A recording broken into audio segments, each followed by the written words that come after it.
Hi, in this module we're going to be talking about the macronutrient protein, what they are, the different types, what to eat and not eat, how much to eat and when, easy hacks, and practical takeaways. So what are the basics around protein? Protein, just like carbohydrate, provides 4 calories per gram. However, it's our body's last preferred source of fuel, whereas carbohydrate is the body's preferred source of fuel. Protein is made up of many amino acids, which are the building blocks for every cell of our body. So you can see with this long list of all of the components of our body that are made up from amino acids, and therefore protein, our muscles, skin, hair, bones, connective tissue, RNA and DNA, so our genetic material, neurotransmitters, and hormones. So you can see that it's critical that we do get the right kind of protein and the right amount of protein so that all of these systems can function optimally. Unlike carbohydrates, the body can't store protein. Another important thing is that the body can't make all of the amino acids that are required for the body to properly function. So we need to eat protein on a daily basis to give us the proper amino acids, which are those building blocks for every cell of our body. And 9 out of the 20 amino acids are what are called essential, which means we can't make them at all in our body, so we have to eat these through our diet. The types of protein are animal-based and plant-based. Our animal-based proteins are complete proteins. They contain all of the essential amino acids in the amount that's required for, again, our cellular processes. This is going to come from any type of meat, poultry, fish and shellfish, eggs, dairy, and protein powders that are derived from animal proteins like whey, beef, egg, and collagen. Plant-based, and oftentimes, not all, but most are going to be incomplete proteins, meaning they don't contain all of the essential amino acids. Now you can see by this list, there are 2 that are considered complete, and that's soy and quinoa. All of the other plant sources are considered incomplete. They don't contain all of the essential amino acids. So vegetables, beans and legumes, nuts and seeds. And then the protein powders that are plant-based may be soy, rice, pea, hemp, to name a few. So what are the health benefits of protein? Remember that these amino acids are very critical in vital biochemical functions. So proteins and amino acids help us with muscle development and function. Now, caveat here is I want to clarify that eating protein will not make muscle. It will support the muscle that you are making and building in the gym. Bone health, connective tissue growth and strength, as well as other tissues to grow and repair. Antibody production, so that helps protect against viruses and bacteria. Enzyme production, thousands of chemical reactions in our cells require enzymes. Our proteins and amino acids make up these enzymes. And detoxification pathways. In order to properly detoxify any toxin that's coming into the body, we need ample amino acids to make that process work. So what do we eat? Quality matters. Less of these options. Conventional animal sources. So these are our conventionally raised animals that are fed hormones, antibiotics, pesticides, and inflammatory grain feed. Remember, what our animals eat, we eat. So we want to make sure that we're sourcing the right animals for our diet. Processed plant-based items. So things that are made from soy and seitan, which is actually gluten. So if you have a gluten sensitivity, that's not going to be the best thing for you. And pea protein. So these can be things like hot dogs, burgers, chicken nuggets, cheese that are based for the vegan population. But again, if you turn over the label, you look at the ingredients, you're going to see a lot of chemicals and a lot of items that you can't pronounce. So these are those processed foods that aren't going to be as clean as a pure plant-based item, which we're going to talk about in just a moment. Also, less of the processed meat products. So things like bacon and sausage, hot dogs, pastrami and salami, lunch meat, and smoked meats. Why? These taste great, so why do we need to limit? Remember that it's not that you have to avoid these things, but we want to eat less of them. When we eat too many, research has shown that it does increase our risk for high blood pressure, heart disease, and certain cancers. So what else should we be cautious about?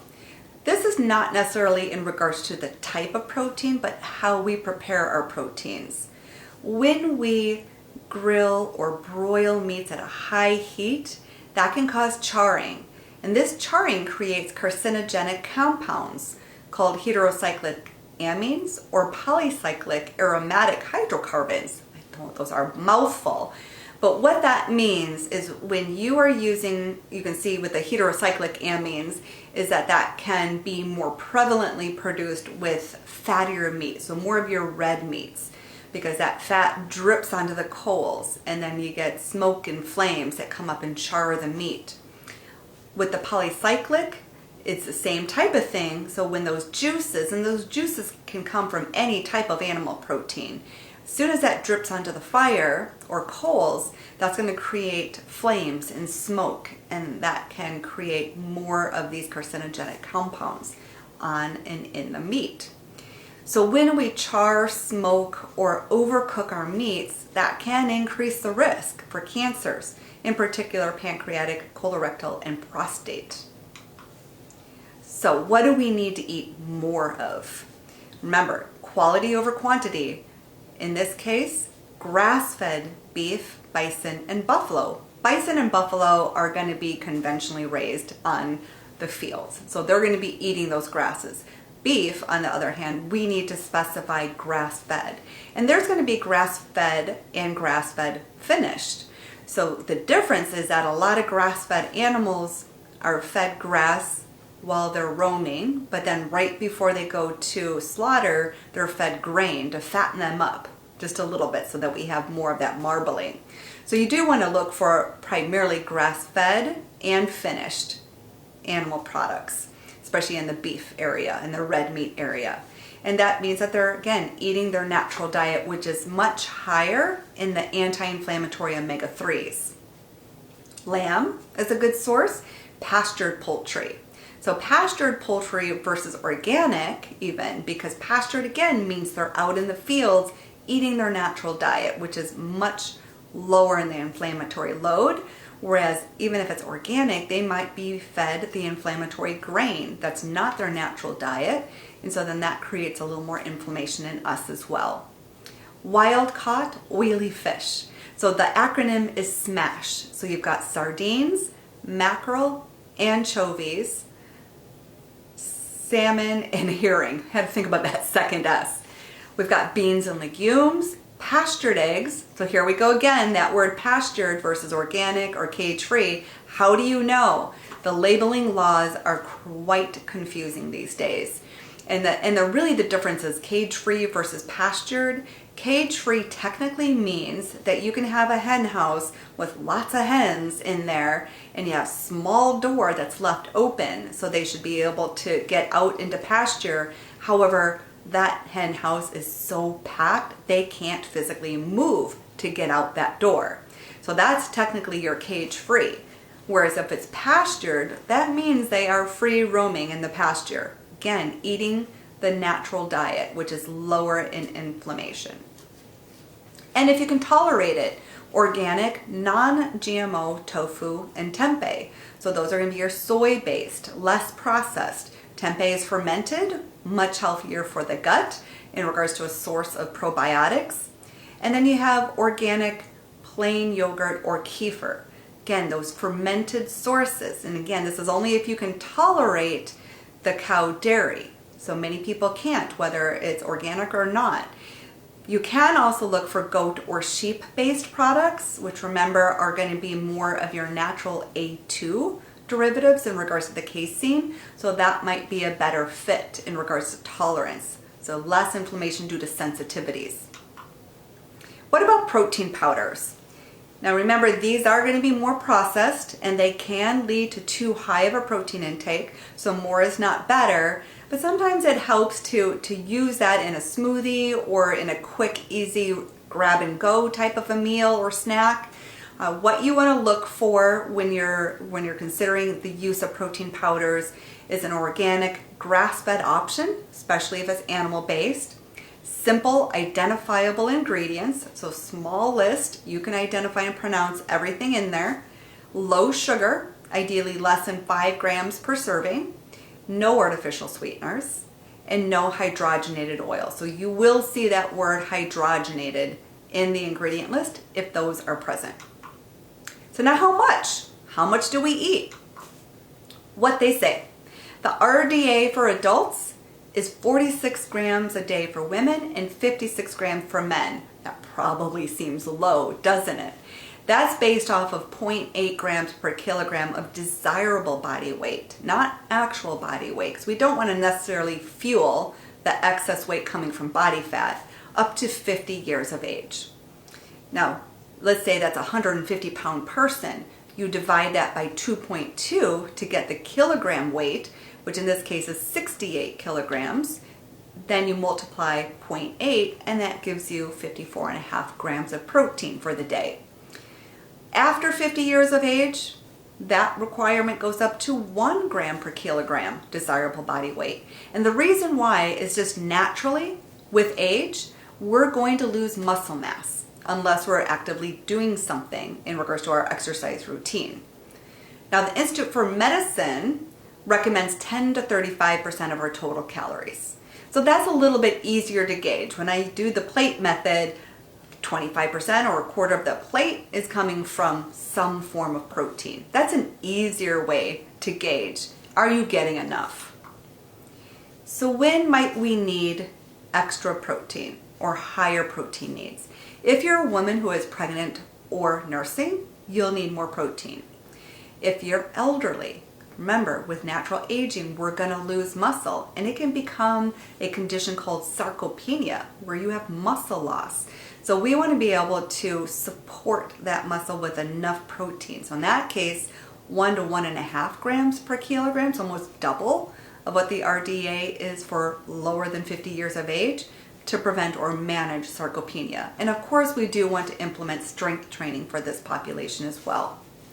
If we're recovering from an illness, if we're an athlete, so if we're in the strength and power sports arena, looking at 1.6 to 1.7 grams per kilo.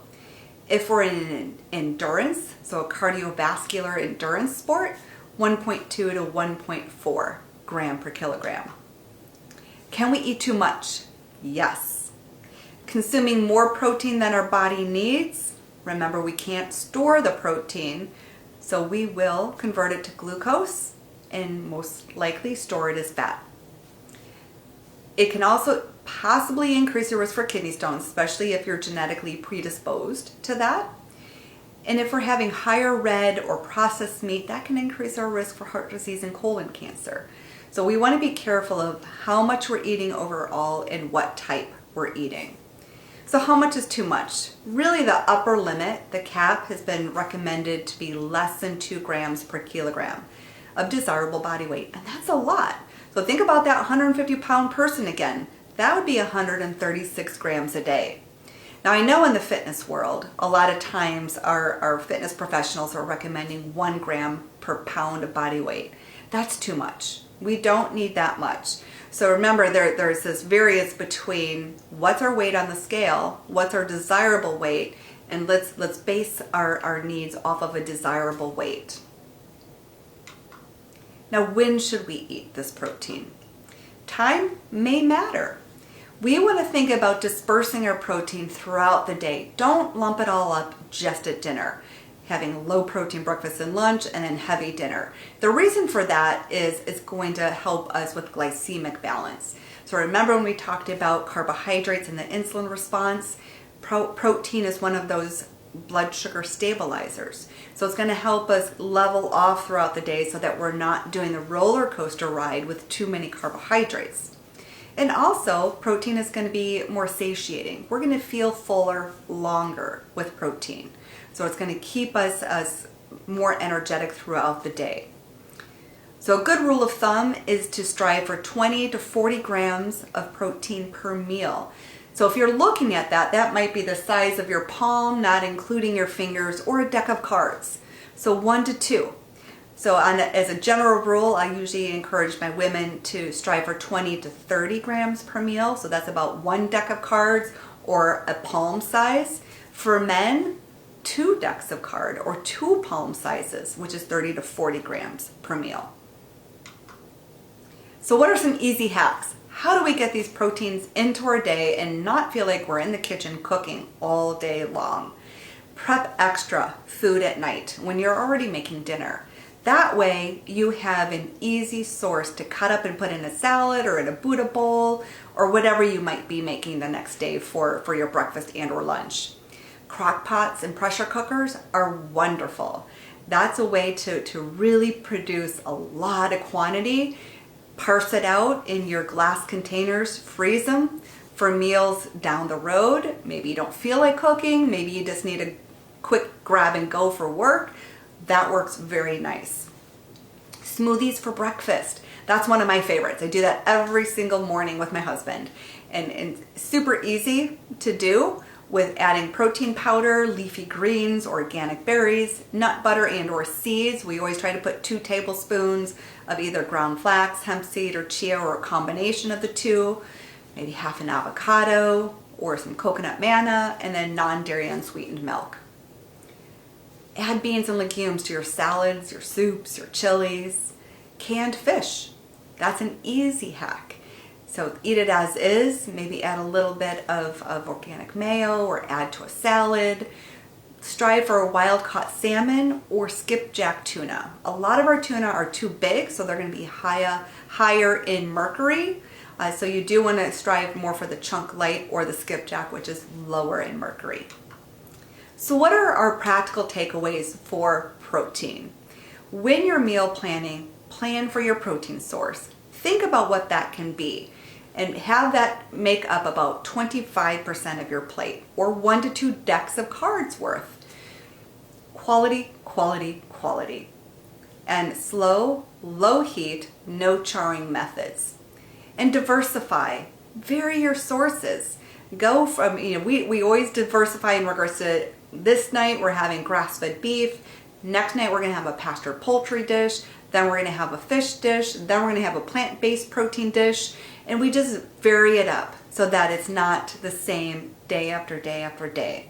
Because again, we want to get a variety of different amino acids and nutrients that are coming from each of these different protein sources throughout our day. So hopefully that helps you plan for the week and the month. And look forward to seeing you next time. Bye.